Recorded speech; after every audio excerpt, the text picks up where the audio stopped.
Hi, Facebook friends, Facebook world. So I'm actually on Thursday night this week. I tried last night. We had a little bit of technical difficulties getting this up and running. So I'm giving it a shot tonight, and it looks like we're live. So if you do jump on, go ahead and throw me some hearts or throw me some thumbs up so I know you're on and that it's working. I apologize that it didn't work last night. I don't know what was up with it, but I actually did not have the Facebook Live button available to me. So looks like we have some people jumping on. So welcome. This is a show I normally do on Wednesday nights called Wellness Wednesday. Obviously it's Thursday, so we're going to call it Wellness Thursday. And today I am talking about Tony Robbins and what I got out of his live training. There was so much. It's hard to articulate and really put it into words. It's more of an experience that you have to take in. And I have not been to one of his live events yet, his personal live events. This was a one-day training that the company I'm aligned with brought him in as a trainer. So we had an amazing experience. I'm most definitely committed to going to one of his 3-day events in the future. But today I'm just going to talk about what I got out of his one-day training with us in Vegas. So this was last Wednesday. We had an amazing week in Las Vegas. We got back to Austin, and it's been a busy, fun, productive week. So there's so much, like I said, that I got out of his training, and I've listened to so many of his books on tape. I've listened to his talks, his podcasts. I'd never seen him live, and I know that all of his live events are, 3, 4, 5-day events, so I was interested to see how he was going to do this in one day and what value we were going to get out of it, and I was blown away. It's, like I said, hard to put into words. You really have to experience it. You have to be there in the energy in the room, but it is life-changing. So the two main things that I want to talk about today was what he covered with us was being in state, and then also the two things that you need to master in order to really live life on your terms. So he called an extraordinary life is living life on your terms, and I couldn't agree more. Everybody's terms are going to be different, but it's really, living each day in a passion-filled, purposeful life. And he really talked about underneath that mastering, the science of achievement, and then mastering the art of fulfillment. Because if you're achieving but you're not fulfilled with what you're doing, then you become a chronic achiever and you're never going to feel satisfied. You're never going to feel happy. So first thing I want to talk about that he covered, though, was being in state. And if you're jumping on, go ahead and throw me hearts, likes, comments so I know you're on. They've changed the Facebook Live a little bit, I'm noticing. So buttons are in different places. So I want to just make sure the comments are working as well. And if you guys have questions at all as I'm going along, throw your questions on there and I'll answer them. So he talked about being in state. And I took this as basically the energy that you're giving off to other people when you're talking to them, on the phone, when you're in person with them. What kind of energy is surrounding you? Are you giving off positive vibes? Are you giving off negative vibes? Hi, Mom. Are you just kind of grumpy all the time? I hate saying Debbie Downer now because I know some Debbies and they're not downers, but you guys all know that Saturday Night Live skit. That's kind of what I think about when I think of state. Hi, Andrea. Thanks for watching. And so this is really what allows you to attract what you want into your life. So if you're wanting awesome, positive, fun-filled girlfriends, you can't be walking around really complaining all the time, because you're not going to attract more of what you currently are giving out. So if you're giving out all of this negative, complainy energy, you're going to attract people that have that same energy. It's kind of, and then you end up in this vicious cycle. The other thing about that is, what was I going to say? Being in state, or that energy, being in that beautiful state, that positive state, because you can be in a negative state as well, but being in that beautiful state or negative state will determine the actions that you take, or will determine whether you do or don't take action. And then those actions are going to produce your results. So it's all linked. So if you're living your life and focusing on the negative things in your life, you're going to take action that will fulfill that state, and then that's going to be your results. So ultimately, the first and foremost, most important thing of every single day is the state that you're living in. And he called it a beautiful state, and I had never heard that term before. And we really committed at the end of the event to choosing every single day to live in a beautiful state. And you have to make that choice every single day. It's a choice. It's a decision. You don't just wake up that way. There's going to be days where maybe you do, but then there's going to be days where you don't. And the idea is that in 90 seconds, you've developed the ability to get back into that beautiful state. So he talked about a bunch of different things on how to get back there, because I think it's easy to recognize when you're in that state, and it's easy to recognize when you're not in a beautiful state. And when you're not in a beautiful state, you're like, well, how do I get back to this good spot? Because maybe something negative happened to you.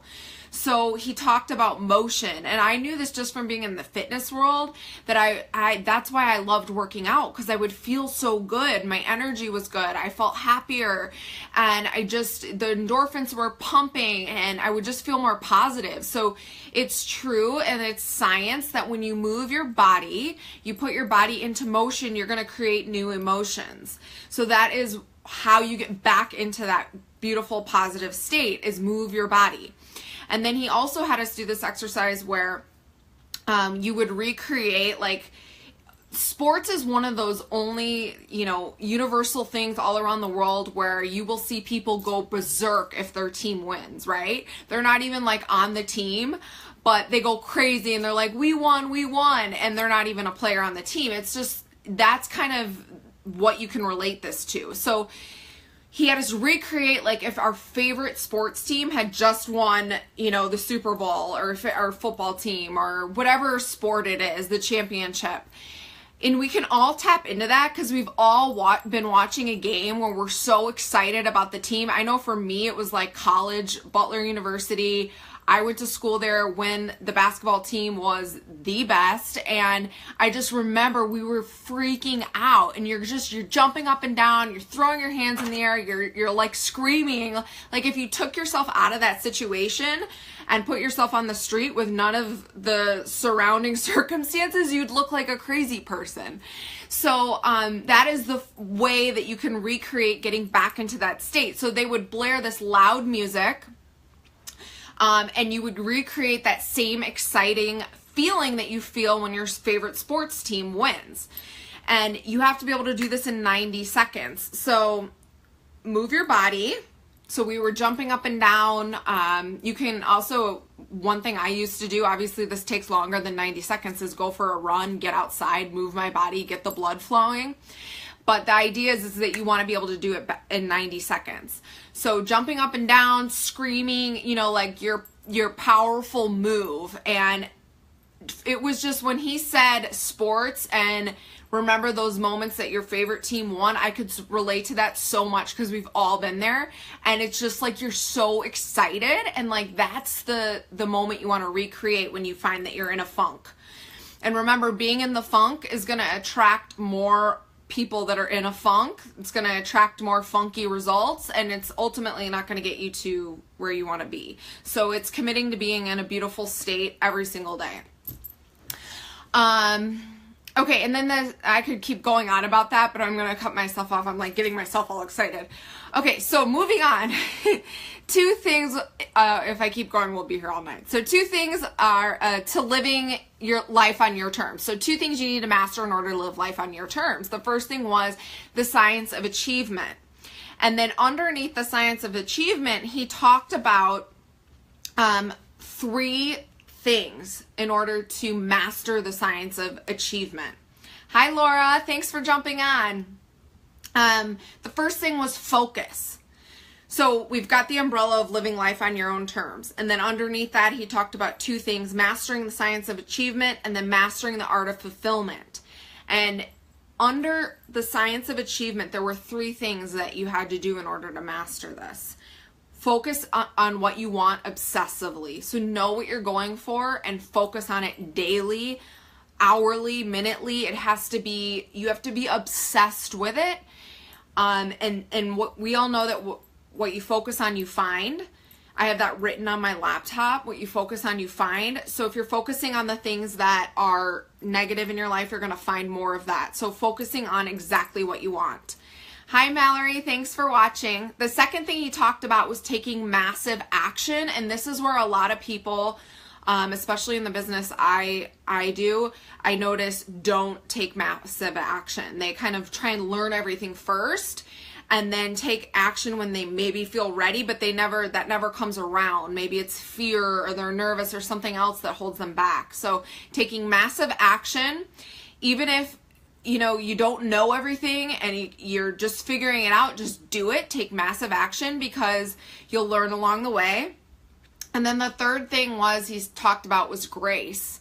And he went on to a little bit to share, about his faith and all of the people he's coached of all different backgrounds, different religions, and how the one thing in common that he found was they all believed in a higher power. And for me, this is my faith, and I really believe 120% that my God, who I believe in, put dreams in my heart for a reason. They put these dreams on my heart. He put these dreams on my heart for a bigger purpose and vision than my own life. So if you're ignoring those dreams, sometimes I feel like you're not then going ahead and fulfilling what, was placed on your life's plan, if that makes sense. And I don't want to get too religiously here, but he did touch on that. And I was just like so excited that he touched on that, because that for me is how I take one step forward each day. That's how, when I feel like not doing it, I do it, because I know that I wouldn't have had these dreams placed on my heart if I couldn't fulfill them and I couldn't make them come true. And I think sometimes our dreams seem so big to us that we just kind of push them down and we don't really think it's possible. But I really don't believe that dream would have ever even been placed on your heart if you didn't already have what you need in order to fulfill it. So those were the three things he talked about in mastering achievement, or mastering the science of achievement, was your focus on what you want. What you focus on, you find. Take massive action and believe in grace, believe in that higher power that places that dream on your heart, and that know that higher power, whatever you believe it is to be for you, is walking right beside you and knows that you are meant for exactly what you feel in your gut and in your heart. So, hi Charlene, thanks for jumping on. And then he talked about mastering the art of fulfillment. And this is going to be different for everyone. And he also talked about how it's different in each stage of life, which I think is so true. What would have fulfilled me 5 years ago is going to be completely different than what fulfills me now. 5 years ago, I was just in the thick of opening the gym and getting that up and running. And that was a completely different phase of life than what I find joy in now. So that's going to evolve and change as you evolve and change. But the key to all of this is if you're not fulfilled with what you're doing, then why are you doing it? Because it doesn't bring you joy and happiness. And if you're choosing every single day to live in a place of joy and happiness, then you need to find fulfillment in what you're doing. And I think a lot of times we start to ignore that and we just start living for the weekends, and that's where we find our joy and fulfillment. But a beautiful life is if we can find that every single day and feel that joy and fulfillment every single day. So, and then I put down what lights, I have my notes from it. I was like feverishly writing everything down, trying to take it all in, and then I was like jumping up and down, moving around. But I wrote down what lights you up the most at this stage in your life. So when you get excited, what is that? And remember, it changes as you evolve through life. And then the most important decision to make, this is like in bold in my notes, is to live in a beautiful state every single day. So it's a decision, it's a choice that you make to live in a beautiful state every day. So, oh yeah, Mom, I'm going to send you my notes. I forgot about that. I took awesome notes from this event, and seriously, I don't know how long I've been on live right now, but I could keep going. But I don't want to drag this all on for you guys for the rest of the night, but it was seriously amazing. I cannot wait to go to one of his live, his events, his 3-day plus events, UPW. I think Business Mastery. There's an awesome Netflix. If you don't know who Tony Robbins is, or maybe you know who he is, but you're not familiar with any of his training, there's a Netflix documentary out right now called I'm Not Your Guru. And there's a lot of misconceptions about personal development and maybe what he does. So I highly recommend watching that documentary because it really gives you just a little taste. And if anybody wants to go to a live event with me, I would love to go. I think he's doing one, my mom said, in October or November at the Breakers in Florida. So yes, thanks, Andrea. It was so awesome. I wish you guys could all be there with us. We had a total blast. And yeah, we were jumping around and hugging too much. That's so true. I mean, it was just fun too. It was a total blast. And to say the energy was electric would be like an understatement. It was on fire. Like you could just feel it. It was like tangible. So I hope you guys got something out of this. I tried to organize my notes a little bit to, you know, write down the things that I really took away the most. But like I said, I could keep going on and on. It was amazing. And that was only one day. So I can't even imagine what his 3-day plus events are like. So I hope you guys have, November in Palm Beach. Buy one, get one free ticket right now. Ooh, awesome. Maybe I'll go look into that. So anyways, I hope you guys had a great week. I know it's been 2 weeks since I've done this. Next week, I've got an awesome show planned on Wednesday night. It will be back on Wednesday. Sorry about doing that on Thursday night. I don't know why I couldn't get on live yesterday, but I hope you guys all have an awesome week ahead, and I will talk to you next week. Again, if you have any topics that you want me to cover, health, fitness, wellness, mindset, success, transformation, I would love to do a show on it. So, all right, guys. Hi, Stacy. Thanks for watching. All right, I'll talk to you later. Bye, guys.